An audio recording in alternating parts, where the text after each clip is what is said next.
ভাগ্য, কত সুন্দর শব্দ এই ভাগ্য, কিন্তু যতটা সুন্দর ঠিক ততটাই রহস্যময়ও এই শব্দ। কখন কি হবে কেউ জানে না। লোকে বলে ভাগ্যে যা লেখা আছে তার চেয়ে বেশি কিছু পাওয়াও যায় না, তার চেয়ে কমও কিছু পাওয়া যায় না। নিয়তি যা রচনা করেছেন তা কখনোই মোছা যায় না, কিন্তু এটা কেউ বোঝে না যে নিয়তি আপনার কর্মের দ্বারাই বদলায়। যদি আপনি শুভ চিন্তা করেন, শুভ কর্ম করেন, তাহলে নিয়তি আপনার সাথে খারাপ কিছু হতেই দেবে না।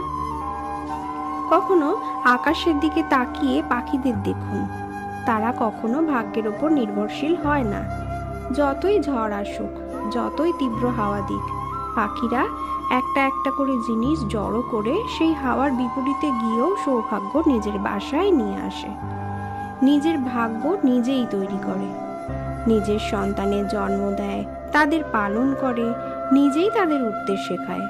কখনোই ভাগ্যের ওপর নির্ভরশীল হয়ে তারা থাকে না। এই বিষয়টা আমাদেরও শিখতে হবে। তাই মনে রাখবেন, আপনার ভাগ্য নিয়তির লেখন নয়, আপনার ভাগ্য তাই যা আপনি দিনের পর দিন নিজেই লিখেছেন, কিছুটা নিজের পরিশ্রম দিয়ে আর কিছুটা ভাবনার জোরে। রাধে রাধে।